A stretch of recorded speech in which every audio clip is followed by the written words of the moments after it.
ሰላም ጤና ይስጥልን ውድ የቻናላችን ተከታታዮች የፕሮግራማችን ቤተሰቦች ይህ አብዲራዋቲው ነው። ፕሮግራማችንን ላይክ በማድረግ እንድትጀምሩ ላይክ ስታደርጉ የዚህም ፕሮግራም ተደራሽነት ተደማጭነት ከፍ ስለሚያደርግ ላይካችሁ ይጠቅመናል። ላይክ እያደረጋችሁ እንድታደምጡን አዲስ ከሆናችሁ ቻናላችንን ዛሬ ለከፈታችሁ ሰብስክራይብ በማድረግ የደወል ምልክቷን በመጫን የቻናላችን ቤተሰብ እንድትሆኑ በአክብሮት እየጋበዝን ይህንን ፕሮግራም ከሀገር ውጭ በባህር ማዶ የምታደምጡ የቻናላችን ተከታታዮች የሁል ጊዜ ድጋፋችሁን በሱፐር ስቲከር፣ ሱፐር ቻት፣ ሱፐር ታንክስ ድጋፍ እንድታደርጉ የአክብሮት ግብዣችን እያቀረብን የሶስተኛ ክፍል ፕሮግራማችን በቀጥታ ትኩረት የሚያደርገው የዓለም ዋንጫ ውድድርን ነው።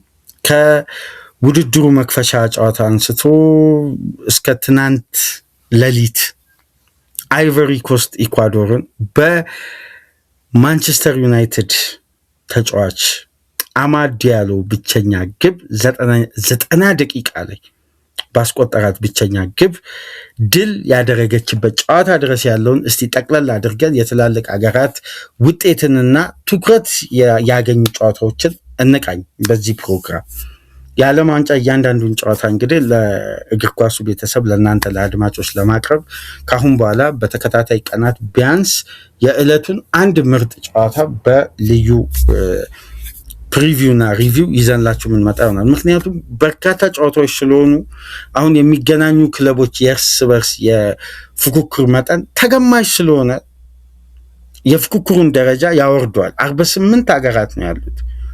አሁን ክሮአስ እና ጀርመን ትናንት ያደረጉት ጨዋታ 7-1 ሲጠናቀቅ ተገማሽ ነው። ግን የበለጠ ኢንተርቴኒንግ ጌም የነበረው የኔዘርላንድ እና የጃፓን እንዴት አይነት ምርጥ ጨዋታ ተመለከትን። ከዛም በኋላ አይቨሪ ኮስት እና ኮትዲቯር እና ኢኳዶር ያደረጉት ጨዋታ ደግሞ የቴክኒሻን ተጫዋቾች እና የታክቲካል ቡድን ጦርነት ነበር። የአህጉራችን ተወካይ እንግዲህ በአስደናቂ ጨዋታ ነው ኢኳዶርን ያሸነፈችው። የሊቨርፑል ኢላማ የሆነው በቀጣይ ቀናት ከአርቢ ሌይፕዚግ ጋር ኦፊሻል ድርድር ሊጀመር እቅድ የተያዘለት ያኒ ዲያሞንዴ ለሊቨርፑል በግል በተደረገው ድርድር የበለጠ ለሊቨርፑል በሩን የከፈተው የኮትዲቯር ዊንግ ለሊት ላይ ጨዋታውን 8 ሰዓት ላይ ለተመለከታችሁ የእግር ኳስ ቤተሰቦች ያ አስደናቂ የክንፍ ተጫዋች ያን ዲያሞንዴ የሊቨርፑል ምናልባት የሳመር ዝውውር መስኮት የመጀመሪያ ፈራሚ ይሆናል ተብሎ የሚጠበቀው አስደናቂ ቆይታ የመጀመሪያ የዓለም ዋንጫ ኤክስፒሪየንስ ማድረግ የቻለ የ19 ዓመት ዊንገር በግሩም ጨዋታ ነበር ያጠናቀቀው። ያውም እኮ ከፒሮ ሂንካፔ ጋር ነበር 1-1 በፖዚሽኑ ላይ የተገናኘው እና አማድ 56ኛ ደቂቃ ላይ ተቀይሮ ሲገባ እሱ ወደ ግራው የሜዳ ክፍል ተዛወረ። መጀመሪያ በቀኝ ነበር ሲጫወት ነበር፣ ከዛም በግራው። ምን አይነት አስደናቂ ዊንገር እንደሆነ ምናልባት ስለዚህ ተጫዋች ብዙ ያወራንለት ያን ዲያሞንዴ የሌሊቱን ጨዋታ ላመለጠው የእግር ኳስ ቤተሰብ ተመልከቱት። ላላመለጣችሁ ደግሞ ላይቭን 8 ሰዓት ለተመለከታችሁ ሻርፕና የተሟላ ተጫዋች መሆኑን ተመልክተናል እና የአህጉራችን ተወካይ እንግዲህ በአስደናቂ ጨዋታ ኢኳዶርን መርታት ችላለች። በጨዋታው እንግዲህ 5 ብረት ኳሶች ተመተዋል። 2 ከአይቨሪ ኮስት፣ 3 ከኢኳዶር። ጨዋታው ሞመንተሙ ደስ ሲል ነበር። ሎው ብሎክ በኢኳዶር በኩል የበለጠ የአይቨሪ ኮስት ማጥቃት የተሻለ ሆኖ ስለተገኘ ነው ባሉት አማራጮች እንግዲህ ተጠቅመው 1-0 90 ደቂቃ ላይ ተቀይሮ የገባው አማድ ዲያሎ አስቆጥሮ 3 ነጥብ በመጀመሪያ ጨዋታ አይቨሪ ኮስት ማግኘት የቻለችበት ውጤት የተመዘገበው። ይህም ፕሮግራም ወደ እናንተ በምናሰናዳበት ወቅት የስዊድን ጨዋታ ወደ ሜዳ ሊገቡ አስተላለፍ ምናምን ይፋ ሆኗል። ስዊድን እና ቱኒዚያ የሚያደርጉት ጨዋታ ይጀምራል። ዛሬ ደግሞ ስፔን ከኬፕ ቨርዴ እና ምሽት 4 ሰዓት ላይ ቤልጅየም ከኢጅፕት ጨዋታቸውን ያደርጋሉ። ሌሊት 7 ሰዓት ላይ ሳውዲ አረቢያ ከኡሩጓይ፣ ሌሊት 10 ሰዓት ላይ ደግሞ ኢራን እና ኒውዚላንድ ጨዋታቸውን የሚያደርጉ ይሆናል። አስገራሚው የአይቨሪ ኮስት ድል በአማድ ዲያሎ ጣፋጭ የመጨረሻ ደቂቃ ግብ የተገኘች ነበረች። ግሩም ጨዋታ ነበር። ሌሊታችን አልባከንም። ያንን ጨዋታ ለተመለከተ ምርጥ ጨዋታ ነበር። እስቲ ወደ ኔዘርላንድ እና ጃፓን የ2-2 የተለያዩበትን ጨዋታ እንመልከት። ከረፍት በፊት ብዙ ሙከራዎች ባይታጀብም ግን ከፍተኛ የማስቆጠር ፍላጎት የነበራቸው ኔዘርላንዶች ጥሩ መጫን ችለው ነበር። ከጃፓን ይሻሉ ነበር። ጃፓን ግን በዚህ ውድድር እንግዲህ 2-2 ተለያይታለች። ጨዋታው በሁለቱ መካከል የተደረገው አንዳንድ ነጥብ አግኝተው ተጠናቋል። አባ ግን የዚህ ውድድር ክስተት የምትሆነው ብሎ በራሱ ግምት ያስቀመጠው ጃፓንን፣ የኔ ደግሞ የዚህ ውድድር ክስተት ትሆናለች ብዬ በግሌ የገመትኩት ደግሞ ዩሩጓይ ነው። አባ የሚደግፈው ኦፊሻሊ ዩሩጓይ ቢሆንም ግን በዚህ ውድድር ያልተገመተ ረጅም ርቀት ትሄዳለች ብዬ፣ ምክንያቱም ማርሴሎ ቤልሳን በግሌም ስለማደንቅ እኚህን ታክቲሻን አሰልጣኝ ማለት ነው። እና የኔዘርላንድ እና የጃፓን ጨዋታ ከረፍት በፊት በጥረት ደረጃ ኔዘርላንድ የሻለው፣ ከረፍት እንደገቡ ግን 51ኛ ደቂቃ ሁለቱ የሊቨርፑል ተጫዋቾች ሊንክ ባደረጉበት እንቅስቃሴ ራያን ግራቨንበርክ በጥሩ ሁኔታ ክሮስ ያደረገውን ቫንዳይክ በሄዲንግ አስቆጠረ። የጨዋታው ኮከብ ኔዘርላንድ ቀዳሚ ሆነች። ከ6 ደቂቃ በኋላ ናካሙራ ከተከፉካ ኩቦ የተሻገረለትን ኳስ ወደ ውጭ ወጣ የተደረገለትን ኳስ በግሩም ሁኔታ ዲፍሌክሽን ቢኖረውም አስቆጠረና ጃፓን ጨዋታውን 1-1 ማድረግ ቻለ። ከዛም በኋላ የዌስትሃሙ ሳማቪል ከራያን ግራቨንበርክ አሁንም ከሊቨርፑሉ አማካይ የተሰጠውን 1-1 የተቀባበሉትን ኳስ በግሩም ሁኔታ አስቆጠረ። 2-1 አደረጉ ኔዘርላንዶች። ከዛም በኋላ ሮናልድ ኩመን እንደው በዚህ ጥሩና አስደናቂ መካከለኛ ስብስብ ማለት ፈርታይል የሆነ ጀነሬሽን ይዞ ያሉበት እድሜ ስትመለከቱ በጣም አስደናቂ ነው። ከቫንዳይክ ውጭ ከኋላ መስመሩ ላይ በጣም እድሜ የገፋ ተጫዋች የለም። ሁሉም ጥሩ ጌም ታይም አግኝተው በየክለባቸው ቋሚ የሆኑ ኤክስፒሪየንሳቸው አስገራሚ፣ እንዲሁም በጉዳት ምክንያት ጁሪየን ቲምበር፣ በብቃት ምክንያት ጀረሚ ፍሪምፖንግ በሌሉበት ስብስብ ዱምፍሪስ እና ቫንደቤክ፣ ቫንዳይክ እና ቫንሄካ ናቸው። ዲዮንግ እና በአማካይ ክፍል ግራቨንበርክ፣ ከነሱ ፊት ለፊት ቲጃኒ ራይንደርስ አለ። ኮርሊ ጋክፖን እና ሳማቪልን ከማለን ጋር ያጣመሩት ሮናልድ ኩመን ልክ ሳማቪል እንዳስቆጠረ ተመልከቱ። ኮፒ ማነስን በሳማቪል ቀየሩት። አማካይ በአታኪንግ ሰርድ ተጫዋች፣ ኩዊን ቲምበርን በቲጃኒ ራይንደርስ 8 ቁጥር ተጫዋችን በ6 ቁጥር አስገቡ። ዲፔይን በማለን ቀየሩ። ይሄ ቦታን በቦታ ነው። ከዛም በኋላ ራያን ግራቨንበርክን በናታን አኬ ቀየሩ፣ የመከላከል ባህሪ። ከዛም በኋላ ግን ጋክፖን በብሮቢን ቀየሩ። በአብዛኛው ይህንን ለውጥ ስትመለከቱ ዲፌንሲቭ ማይንድ ያለው ለውጥ። ስለዚህ ጃፓን ወደ ራሳቸው የሜዳ ክፍል ጠሩ። ጃፓን ግን የማይገመት ቡድን እንደሆነ የምንመለከተው በካማዳ አማካኝነት የምታውቁት የክሪስታል ፓላስ አግሬሲቭ አማካኝ የኦሊቨር ግላስነር ማርሽ ቀያሪ፣ ሁሌ ከቤንች ላይ ተነስቶ ጨዋታን ወደሆነ ሞመንት መቀየር የሚችል ዝግ ያለ ቴምፖ ከሆነ የሚያፈጥን፣ ክለቡ ዲፌንሲቭሊ መከላከል ከፈለገ የበለጠ አግሬሲቭ መሆን የሚችል እዛው ከኢንትራ ፍራንክፈርት ከእሳቸው ጋር አብሮ በጋራ የሰሩ አማካይ ያመጡትን እንግዲህ 88ኛ ደቂቃ ላይ ያልተጠበቀ የኮርና ኳስ ያውም በሴት ፒስ ከፍተኛ ግብ አስቆጥሮ ወደ ዓለም ዋንጫ ውድድር ያለፈው ኔዘርላንድ ከሴት ፒስ አስቆጥሮ ጃፓኖች ነጥብ ተጋርተው ወጡ። ፉክክሩ ሁለተኛ 45 በጣም የተዋበ ነበር። ጃፓን እነ ሚቶማ እነ ኤንዶ በጉዳት ምክንያት ወደ ብሔራዊ ቡድን አልሄዱ። አሳዛኝ ብሔራዊ ቡድን ነው። በጣም በጣም ግሩም መብላላት በሁለቱም ክለቦች አለ። ግን የተሻለ እድላቸውን የተጠቀሙት ጃፓኖች 2-2 መለያየት ችለዋል። የሮናልድ ኩመን ታክቲካል ስተት ከጃፓን ጋር አንድ የዩሮፒያን ቡድን የበለጠ ጥራትም የተጫዋቾችም ኳሊቲ ሲታዩ በሜዳ ውስጥ አመርቂ የሆነ እንቅስቃሴ ማሳየት የሚችል ዴብዝ ይዞ የመራውን ውጤት አስጠብቃለሁ የሚለው ካልኩሌሽን ሁሌም ጋርዲዮላ ጨዋታን አሳምኖ የሚያሸንፈው ለዚህ ነው። አንድ አስቆጥሮ ለሁለተኛ መጫወት፣ ሁለት አስቆጥሮ ለሶስተኛ ውጤቱን አስፍቶ ነው ጨዋታ የሚገለው እንጂ ጠባብ ውጤት ላይ ያለውን ጨዋታ ላስጠብቅ ብሎ መቼም እንደዚህ አይነት ሪስኮችን እላዩ ላይ አይጠራም። በተለይ ሊጉን ዶሚኔት ያደረገበት 6ቱ ዋንጫ ያነሳበት ዓመት ላይ ምናልባት እኮ ፔፕ ጋርዲዮላ በጣም ከፍተኛ ኤክስፒሪየንስ አለው ሮናልድ ኩማን በስልጠናው ዘርፍ። ምናልባት በእግር ኳስ ፍልስፍና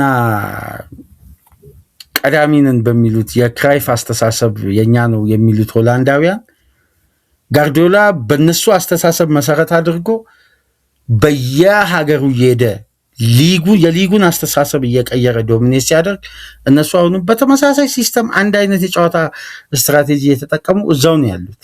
ምንም ለውጥም እድገትም የለም እና 2-2 ኔዘርላንድ መለያየት ይችላለች። ከዛ ቀደም ብሎ ደግሞ የጀመረው የኩራሲዮና የጀርመን ጨዋታ ነው። 7-1 ጀርመን ለመጨረሻ ጊዜ 7 ግብ ስታስቆጥር ብራዚል ላይ ነበር። ያንን ዓለም ዋንጫ ማሳካት ይችላለች። ከዛ ዓለም ዋንጫ በኋላ ጀርመን በ2018 በ2022 የመጀመሪያ ጨዋታ ድል አልቀናትም ነበር። ድል ለመጀመሪያ ጊዜ ቀናት ከ2014 የዓለም ዋንጫ በኋላ 7 ግብ አስቆጠረች። ኑሜንቻ ከፍሎሪያን ቪትዝ ጋር 1-1 ተቀባብሎ ባስቆጠረው ግብ ጀርመን ቀዳሚ ሆነ። ከዛም በኋላ ኒኮላስ ሾልተርበርግ በጣም ተፈላጊው ሴንተር ባክ ማስቆጠር ቻለ። ካይ ሃቨርት ረፍት ሊወጡ ሲል በፍጹም ቅጣት ምት ማስቆጠር ቻለ። ከረፍት እንደገቡ ጀማል ሙሳይላ፣ ብራውን፣ ኡንዳቭ እና እንደገና ካይ ሃቨርት አስቆጥረው ኔዘርላንድ ከጃፓን ጋር ቫንዳይክ፣ ጀርመን ከኩራሲዮ ጋር ደግሞ ካይ ሃቨርት የጨዋታው ኮከብ በመባል የጁኒየር ኒግልስማን ጀርመን እንግዲህ አስደናቂ የተጠበቀውን ውጤት ያው እቺን ሀገር ምናልባት ካልተሳሳትኩኝ እኔ በግሌ የሰማሁት በዚህ ዓለም ዋንጫ ነው። አላቅም እንደዚህ የሚባል ሀገር ከዚህ በፊት ሲወራ ወይም ሲነገር ሰምተን አናቅም። የፊፋ እንግዲህ አንዱ የ48 ሀገራት ውድድር አለመመጣጠንና ተገማሽ መሆኑን ከሚያሳዩ ውሳኔዎች መካከል እንደዚህ አይነቶች ናቸውና 7-1 ጀርመን በማሸነፍ ውድድሩን ጀምራለች። ከዛ በፊት ትናንት ጠዋት 1 ሰዓት ላይ የተደረገው የአውስትራሊያና የቱርክ ጨዋታ ባልተጠበቀ መልኩ አውስትራሊያዎች ያገኙትን አጋጣሚ ከረፍት በፊትና ከረፍት በኋላ አከታትሎ በማስቆጠር የቱርክን የኳስ ቁጥጥር ብልጫ ጫናን በአስገራሚ የመከላከል ስትራቴጂ ተጠቅመው 2-0 አውስትራሊያም ድል ማድረግ ችላለች። ሃይቲን ስኮትላንድ 1-0 ስታሸንፍ እስቲ አንዳንድ ነጥቦችን ማንሳት ያለብን ደግሞ በብዙ የሀገራችንን ሚዲያ በመላውም ዓለም የሚገኙ የሚዲያ ባለሙያዎች በእግር ኳስ ውስጥ ካበረከተችው በየጀነሬሽኑ ካሳያችን አስደናቂ ጉዳይ ጋር ተያይዞ አብዛኛው የእግር ኳስ ቤተሰብ ዘመናዊ እግር ኳስ የደረሰበትን ጥንካሬ ያልተላበሱ ሀገራት ላይ የሚሰጡት አስተያየት ትንሽ ግራ ያጋባል። እዚህ ጋር ግልጽ መወያየት እግር ኳስ ነፃ ሀሳብ ስለሆነ ግልጽ ሀሳብ ማንሳት ያስፈልጋል። ያለውን ተጨባጭ ሁኔታና ነባራዊ ሁኔታ ጠለቅ ብሎ መገንዘብም መመልከትም ያለብን ይመስለኛል። አሳማኝ የሆነ ጄኔሬሽን የያዙ ክለቦች፣ ብሔራዊ ቡድኖች የተሰጣቸው ግምትና የማሳመን አቅሙ ገና ተፈትሾ እንኳን በአግባቡ አመርቂ የሆነ ጉዳይ አይደንቲቲን መግለጥ ያልቻለ ብሔራዊ ቡድን ግን ከጨዋታ አስተላላፊ እስከ ሚዲያ ሪፖርተር እስከ ሀገራችን ድረስ ሌላ ብሔራዊ ቡድን ያየን እስከሚመስል ድረስ ግራ በሚያጋባ ሁኔታ በጣም ያድናቆት ግነትና ሁኔታውን አሁን ያለው ነባራዊ ሁኔታ ወይም እግር ኳስን እነሱ የሚመለከቱበት ቲቪ ሌላ ነው የሚመስለው። በጣም ከፍተኛ ማጋነንና ከድጋፍ ጋር በተያያዘ የሚሰጡ አስተያየቶች ነበሩ። የብራዚል ብሔራዊ ቡድን ያለበትን ቀውስ የዓለም ሚዲያ አንድ ላይ ነው የሸፈነው። ግን በአንዲት 90 ደቂቃ ከምላሽ ይልቅ በበርካታ ጥያቄዎች የተጠናቀቀው ለብራዚል ብሔራዊ ቡድን ያ ጨዋታ በ1-1 ውጤት መጠናቀቁ ምርጥ ነው ያስባለ ጨዋታ ምናልባት የብራዚልን ፍጹም የጨዋታ የበላይነት መወሰድና ኦርጋናይዜሽን አለመኖሩ አንጀሎቲ በክለብ ደረጃ የምናውቀውን ፕራግማቲክ ፉትቦል የብራዚልን እግር ኳስ ባህል የማይመጥን ጨዋታ ይዘው መቅረባቸውን ያስተዋልንበት አንድ በጣም ማለት ነው እግር ኳስን በዓለም አቀፍ ደረጃ በሚዲያ የሚተረጉሙ የሚያቀርቡ የሀገራችን የሚዲያ ባለሙያዎች አንድ የሚያስገርመኝን ጉዳይ መሸፈን የፈለጉትን እውነታ በዚህ አስተያየት ላንሳላችሁ። አብዛኛው ሚዲያ ላይ አድምጣችሁ ከሆነ የብራዚል ብሔራዊ ቡድንን አድንቀው ወይም በተለየ አፕሪሺዬሽን በጣም ሲያጋንኑ አብዛኛው ሚዲያ ላይ ዲፕሊኬት ያደረገ ሀሳብ አድምጣችሁ ሊሆን ይችላል። የኔይማር ስፕሪት፣ የቪኒ ጁኒየር ተጽዕኖን፣ ራፊኛ ከባርሳ ጋር በርካታ ጉዳዮች፣ ማቲያስ ኩኛውን ያለበት እድሜ ምናምን ተነስቷል። እነዚህን ሁሉ ዘገባዎች ግን ያካተተው ኮንተንት በጣም የሚገርማችሁ የአትሌቲክስ ዘገባ ግን አርስቱን ከተመለከታችሁ ጆጎ ቦንቲ የሚባለው የእግር ኳስ ፍልስፍና የብራዚሎች ያጫወት ስልት ያ የእግር ኳስ ባህል ወይስ ሲልና ዴድ ቦል ነው ያለው። ከጨዋታው በፊት ካርሎ አንጀሎቲ በዚህ ውድድር እንደ አርሴናል ዴድ ቦል ያስፈልገናል አሉ። ግን እንዴት ነው የብራዚል አይደንቲቲ በዴድ ቦል ሊገለጽ የሚችለው? ይህን እንኳን የተመለከቱ የሚዲያ ባለሙያዎች ብራዚል ላይ የኤክስፔክት አድርጎ ያስቀመጡት ደረጃ ግን በጭራሽ የሚጠበቅ አልነበር። እንዴት ኔይማር ኬት የክለብ ደረጃ ነው የተመረጠው? ፊትነሱን ተመልከቱ፣ አስተማማኝነቱ፣ የደጋፊ ተጽዕኖና ጫጫታ፣ የሚዲያው አቤቱታ ያጠራው ተጫዋች ነው። ላለፉት 2-3 ዓመት የዚህ ተጫዋች የፊትነስ አስተማማኝነት የብቃት ደረጃ ምክንያቱም ዘመናዊ እግር ኳስ ያስከውን ታለንት እንድጠብቅ በዚህ ኮንቴክስት እንዲቀጥል ይፈልጋል። ይሄ በቀድሞ ስም የሚደረግ የዘመናዊ እግር ኳስ ስትራቴጂ አክትሟል። በነገራችን ላይ በስም የትኛውም ሀገርም ሆነ ክለብ የትም አይደርስም። መሬት የወረደ የእግር ኳስ አስተሳሰብ ነው አሁን ላይ ዋስትና የሚሆነው።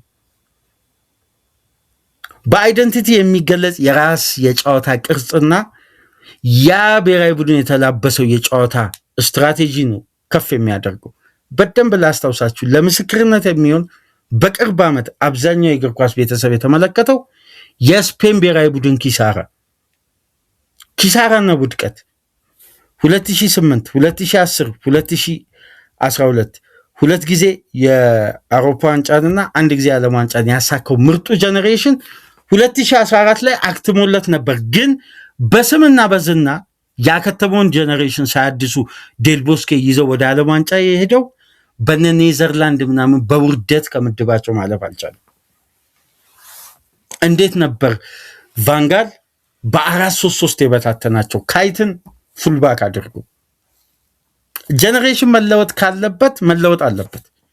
ከዛም በኋላ ስፔን እንዴት ጀነሬሽኗ ላይ ሰርታ የነየማል ትውልድ እንዴት ነበር ዩሮ 2024 ያሸነፈው? ጀርመን ብሔራዊ ቡድን 2006 የዓለም ዋንጫ 2010 የዓለም ዋንጫ ከደረሰበት ሽንፈት ለማገገም ትውልድ ላይ ሰሩ። 2014 ላይ የዓለም ዋንጫን አሳኩ። ፈረንሳይ ብሔራዊ ቡድን 2006 10 14 ላይ የደረሰባቸውን ሽንፈት ጀነሬሽን ላይ እንዲሰሩ አደረጉ። 2018 ላይ ሻምፒዮን ሆኑ። የትኛውም ሀገር ይሁን ጀነሬሽኑ ላይ ሰርቶ ጄኔሬሽኑን አዲሶ ያለ ስምና ዝና በእግር ኳስ አይዲዮሎጂ እስካልመጣ ድረስ በከፍተኛ የሚዲያ ጫጫታና የሚዲያ ሙገሳ በሀገራት ጨዋታ ላይ ፈቀቅ አይልም። ጀርመን 2014 የዓለም ዋንጫ ድል ካደረገች በኋላ 2018 የገጠማትን ተመልከቱ። የወደቀችበት መንገድ በነሱን ሳውዝ ኮሪያ የተሸነፈችበት መንገድን ታስታውሳላችሁ። እዛ ጄኔሬሽን ለውጥ ያስፈልግ ነበር። ለአዳዲስ ወጣት ተጫዋቾች እድሎችን መስጠት ያስፈልግ ነበር። የብራዚል ብሔራዊ ቡድንን ተመልከቱ። ኢጎር ቲያጎ ከሞሮኮ ጋር የነካው ኳስ 14 ነው። የተሳካ ኳስ 10 ነው ማድረግ የቻለው። አውት ኤንድ አውት 9 ቁጥር ነው መርጦ ሄዱት። የብራዚል የቅዳሜው ሌሊት ጨዋታ ላይ የሚያስፈልገው የብራዚል ብሔራዊ ቡድን ግን የተጋጣሚን ጫና መቋቋም የሚችል፣ ኦቨርሎድን መቀነስ የሚችል፣ ፕረስ ማድረግ የሚችል፣ ስፔሶችን መዝጋት የሚችል፣ የበለጠ መሮጥ የሚችል፣ ሜዳ ማካለል የሚችል እንጂ በሚሰላች ፕሬሲንግ ላይ የሚያደርጉ ተጫዋቾችን አልነበረም የብራዚል ብሔራዊ ቡድን የሚያስፈልገው። ቪኒ ከአንድ ፓስ በላይ ፕረስ አያደርግም፣ ራፊኛም በተመሳሳይ። ስለዚህ የሞሮኮ ሴንተር ባኮች ሁለቱም ኤክስፒሪየንስ የላቸውም። የኢንተርናሽናል በቅርብ ጊዜ ነው መመረጥ የጀመሩት። ትናንት የተሰለፈው የሞሮኮ ብሔራዊ ቡድን አማካይ ዕድሜ ከትናንት በስቲያ የተሰለፉት አማካይ ዕድሜ 24 ዓመት ነው። የብራዚል ብሔራዊ ቡድን ግን 29 ዓመት ነው። ልዩነቱን ተመልከቱ። ጋፕ፣ ፍላጎት፣ ሜዳ ማካለል፣ ፓስ፣ እይታ፣ እያንዳንዱ። ለምንድን ነው አዩ ባውዲ በዚህ ደረጃ አነጋጋሪ ሆነው? 18 ዓመቱ ነው። የጌመሬስን ኤክስፒሪየንስ ተመልከቱ። ፊዚካል ነው። ካሴሜሮን ተመልከቱ፣ ፓኩዌታን ተመልከቱ፣ ፋቢኒዮን። ሁሉም አግሬሲቭ እና ፊዚካል ላይ ያተኮሩት። ቴክኒክና ታክቲክን ግን ያዋሃደው የሞሮኮ ወጣት እነዛ ሮጦ ያልጠገቡ ህጻናት ግን በቀላሉ ፓሳቸው ለእግር ኳሱ ቤተሰብ፣ ለብራዚል ደጋፊዎች በየደቂቃው አደጋ ነበሩ። እንደውም እኮ የሞሮኮ ብሔራዊ ቡድን የ2022ቱ አይነት ኤክስፒሪየንስ ያላቸው የትላልቅ ክለቦች ተጫዋቾች ቢኖሩ ብራዚል በከፍተኛ ግብ ትሸነፍ ነበር። ፈረንሳይ፣ ስፔን፣ ጀርመን ይሄን የብራዚል ብሔራዊ ቡድን ቢያገኙ እውነት በዚህ ጨዋታ ይጠናቀቃል? በዚህ ውጤት ያን ጨዋታ ቁጭ ብሎ በቲቪ ስክሪን ለተመለከተ የእግር ኳስ ቤተሰብ በተለይ የፈረንሳይ የስፔን አይነት 4 አግብቶ ለ5ኛ የሚጫወት ቡድን አይነት ቢያገኝ ብራዚልን የፕሬሲንግ ኢንቴንሲቲውን ተመልከቱ። ከተከላካይና አማካይ ክፍሉ የተነጣጠለበትን ስፔስ፣ አማካይ ክፍሉና አጥቂው የተነጣጠለበት። የሞሮኮ ተጫዋቾች በቁመት አጠር ያሉ ስለሆኑ ሜዳ ላይ ካሉ የብራዚል ተጫዋቾች የሞሮኮ ግብ ጠባቂ ኳስን ካልጠለዘ በስተቀር ብራዚል አይነጥቅ። ለምን? የአየር ላይ ኳስ በተሻለ ሁኔታ የጋራ ኤሪያል ዱዌልን የማሸነፍ ጥንካሬ ማርኪኒዮስ እና ጋብሪኤል ስላላቸው፣ ከዛም ቢልዳፑ በተዋሃደ መልኩ አይሄድም። እስቲ ሁለቱ ፉልባኮች ለራፊኛና ለቪኒ የሰጡትን አገልግሎት 1 ደቂቃ ለሚያስታውስ 1 ደቂቃ ማርሴሎና ዳኒ አልቬስ የነበሩት ፉልባክ ነው የብራዚል ብሔራዊ ቡድን። የብራዚል አማካይ ተውት። በ2018 የራሻ ዓለም ዋንጫ ላይ ፓውሊኒዮ፣ ኩቲኒዮን እና ካሴሜሮን ነበር የሚያጣምሩት። ፈርሚኒዮ፣ ጂሰስ፣ ኔይማር ነበሩ። ያ ብሔራዊ ቡድን አለመብላቱ ነው በጣም የሚያስቆጨው። ያው ቤልጅየም የበለጠ ጥራት ስለነበረው ማለት ነው። ግን አሳማኝ የሆኑ ድሎች ነበሩ። በጣም የሚያሳምኑ የብራዚል ጨዋታዎች ነበሩ ሜዳ ላይ የሚታይ። ምክንያቱም ጄኔሬሽኑ ያኔ ሁሉም ተጫዋቾች ፕራይም ታይም ነበራቸው። አሁን ከ8 ዓመት በኋላ ከዛ ስብስብ ውስጥ የመጡ ተጫዋቾችን ቁጥር ተመልከቱ። አሁን ሜዳው የሚሰፋባቸው ብሩኖ ጊመሬስ እና ካሴሚሮ እንዴት የነ አዩብ ባኡዲን እና ኤልአናዊን እነ ኡናይን ኳስ ሲከተሉ እንደማየት ከባድ እንቅስቃሴ የለም ሜዳ ውስጥ። የብራዚል ብሔራዊ ቡድን ስር ነቀል የጀኔሬሽን ለውጥ ያስፈልጋል።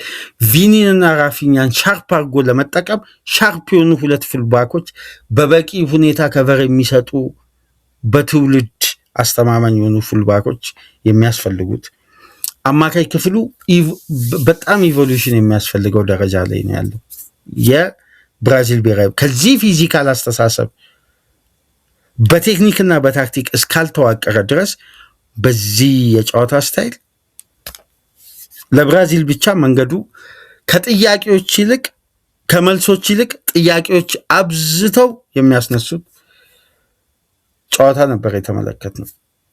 የቪኒ ምርጫ የጉዳዩን ተቃውሞና ጥያቄ ከቨር ለማድረግ ነው። በሚዲያው ደረጃ ቪኒሲየስ ጁኒየር ማን ኦፍ ዘ ማች የተመረጠው እንጂ እንደው እግር ኳስን በግልጽ ለመፍረድ ቪኒሲየስ ጁኒየር ከጎሏ ውጪ በጨዋታው ላይ የፈጠረውን ተጽዕኖ በግልጽ ማስቀመጥ ተጨባጭ እውነታን ካየን የሞሮኮ ብሔራዊ ቡድን ውስጥ በርካታ ተጫዋቾችም ማን ኦፍ ዘ ማች ብሎ መምረጥ ይቻላል። ከሐኪሚ እስከ ኤልአናዊም ባውዲም በርካታ ተጫዋቾች መምረጥ ይቻላል። ግን ይሄ የጨዋታ አስተላላፊዎች በዕለቱ በፎክስ ስፖርት የተመለከታችሁ ካላችሁ ጉዳዮችን ሁሉ ለመሸፋፈን ብራዚል የሚባለው ያ ብዙ የሚነገርለት ምርጡ የብራዚል እግር ኳስን ሰምቶ የገቡ ነው እንጂ የሚመስለው ሜዳ ላይ ያለው ብራዚል ማሊያ ቀይሮ ወይ ኡዝቤኪስታን ወይ የማናውቀው ሀገር ሆኖ ነው እንጂ ያየ ነው። በምስል የምንመለከተው ብራዚልና የጨዋታ አስተላላፊዎች የሚያወሩት ጉዳይ ፍጹም የማይገናኝ ነው። ምንም የማይገናኝ ነው። እነዛ ታላላቅ ሀገራት በትላልቅ ክላስ ተጫዋቾች የተዋሃዱ ብሔራዊ ቡድኖች ብራዚልን በየትኛውም ዙር ላይ ያገኙ የብራዚል ብሔራዊ ቡድን ያኔ መውደቁም ይሄ ትውልድ መታደስ እንዳለበት የሚያጋልጡት እነዛ ብሔራዊ ቡድኖችን ያገኘች ቀን ነው ብራዚል። በጣም ፖርቱጋል ምናምን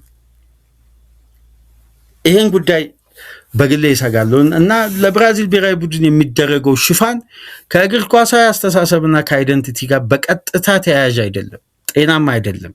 አሁን የምንመለከተው ጉዳይ እውነታውን ፊት ለፊት መጋፈጥ ያስፈልጋል። በአንጀሎቲ የታክቲክ ንድፈ ሀሳብ ብራዚል ምን ያክል ርቀት ልትጓዝ ትችላለች? ይህም በነገራችን ላይ በድፍረት የምንናገረው የሞሮኮ ጨዋታ አይደለም። እኛ የጥሎ ማለፉን ጨዋታ በደንብ በትኩረት ስለተመለከትን ነው። ገና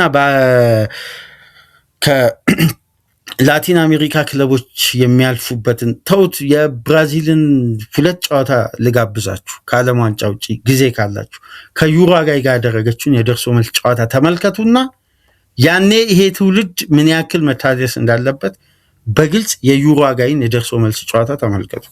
በሁለቱ ሀገራት መካከል የተደረገው አሳማኙ ጉዳይ ተጨባጭ እውነታ እሱ ስለሆነ ማለት ነው። እና አነጋጋሪው የብራዚል ብሔራዊ ቡድን ሁኔታ ነው። እና በቀጣይ ገና እነ ፖርቱጋል አልተጫወቱም፣ ስፔን፣ ፈረንሳይ፣ እንግሊዝ የዓለም ዋንጫ አልተነካም። ተገማችነቱ ትንሽ ውድድሩ ላይ አተኩረን እያንዳንዱን ጨዋታ ፕሪቪው፣ ቅድመ ጨዋታ፣ ድህረ ጨዋታ እንዳናነሳ ተገማች የሆኑ ጨዋታዎች ቁጥር ስለበዙ ነው። የብራዚል እና ሞሮኮ አይነት የኔዘርላንድ እና ጃፓን አይነት ፉክክሮቹ እንደዚህ ተጠባቂ ሲሆኑ ግን የበለጠ ጉዳዩ ላይ አተኩረን ሚዛናዊ በሆነ እይታ እንግዲህ ወደ እናንተ ተጨባጩ ነገር ይዘንላችሁ የምንመጣ ነው የሚሆነው። ከእንግሊዝ ብሔራዊ ቡድን ጋር እንግዲህ ከሰሞኑን ሰምታችኋል ብዬ አስባለሁ። የትሬኒንግ ትጥቅ የትሬኒንግ ንብረቶች እንግዲህ በእንግሊዝ ብሔራዊ ቡድን ካምፕ ዝርፊያ እንደተፈጸመና ከዛም በኋላ የተዘረፉ ጉዳዮች መመለሳቸው ተገልጿል። ግን ብዙም የተረጋገጠ ነገር የለም። የእንግሊዝ ብሔራዊ ቡድን በነገራችን ላይ በጣም በስነ ልቦና ደረጃ ከባድ ጫና እየደረሰበት ነው። ምክንያቱም በቅርብ ጊዜ ውስጥ የምታስታውሱ ከሆነ በአሜሪካ ከባድ ወንጀል ተፈጽሞ ነበርና ያ ወንጀል የተፈጸመበት አቅራቢያ ላይ የእንግሊዝ ብሔራዊ ቡድን ያረፈበት ሆቴል ነው የሚገኘውና አንዳንድ ተጫዋቾች የዛን ወንጀል አንዳንድ ሁኔታ አድምጠናል የሚሉ አሉና የእንግሊዝ ካምፕን የአሜሪካ እንዴት እያያዘች እንዳለ የእንግሊዝ ብሔራዊ ቡድን እንግዲህ ስለ ፕሮቶኮሉ አይወራም። በዓለም አቀፍ ደረጃ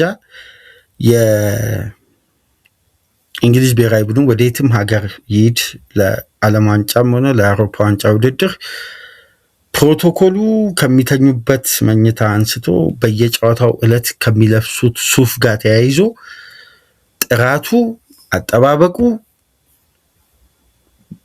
በቃ ለአንድ ሀገር ከሚሰጥ ቦታ በእጅጉ ሩቅ ነው የእንግሊዝ ክብር። ግን በአሜሪካ ይሄ ትሪትመንት የእንግሊዝ ብሔራዊ ቡድን እንግዲህ በአግባቡ እያገኘ እንዳልሆነ ነው አብዛኛው ሚዲያ እየገለጸ የሚገኘው እና ጫጫታው በዝቷል፣ በጣም በዝቷል። ቱኸልም አንዳንድ አወዛጋቢ አስተያየታቸውን እየሰጡ ነው። ግን እግር ኳሳዊ ሀሳብ ላይ ያተኮሩ የስፔን፣ የፈረንሳይ፣ ፖርቱጋል አይነት ብሔራዊ ቡድኖች ከአውሮፓ ተወካዮች በዚህ ውድድር ላይ በንቃት ሊጓዙ ይችላሉ የሚል ግምት አለ። አሁን እንግሊዝ አደባባይ ነው ያለችው፣ በየቀኑ ሚዲያ ላይ ነው። ምክንያቱም የእነሱ ሚዲያም ለነገሩ በዓለም አቀፍ ደረጃ ማን እንደ እንግሊዝ ሚዲያ ተጽዕኖ መፍጠር የሚችል ያለ አይመስለኝ እና አሁን ገና የእንግሊዝ ብሔራዊ ቡድንም በቀጣይ ጨዋታዎች ይኖሯታል እና የብሔራዊ ቡድን ጨዋታዎች ካሁን በኋላ ባሉ ፊክቸሮች የበለጠ ስለሚደምቁ እኛም የበለጠ ከእናንተ ጋር ግንኙነቶችን በዓለም ዋንጫ ዙሪያ የምናጠብቅ ይሆናል። ነገ ግን አባይ ይዞላችሁ የሚመጣ የአሜሪካ፣ ካናዳ፣ ሜክሲኮ የዓለም ዋንጫና ፖለቲካን በተመለከተ አስገራሚ ፕሮግራም ይዞላችሁ ይመጣል። ያም ፕሮግራም ከወዲሁ እንዲጠብቁ እየጋበዝን ላይክ፣ ሼር፣ ሰብስክራይብ አድርጉ። ከሀገር ውጭ የምታደምጡ ድጋፍ አድርጉ። ከእናንተ ጋር በ3 ፕሮግራም አዩብ ባውዲን፣ ኩኩሬላን አሁን ደግሞ የዓለም ዋንጫ ሪቪው እና ፕሪቪውን በተመለከተ ቆይታ አደረግን። መልካም የስራ ቀን እንዲሆን ተመኘን። ሰላም ቆዩ።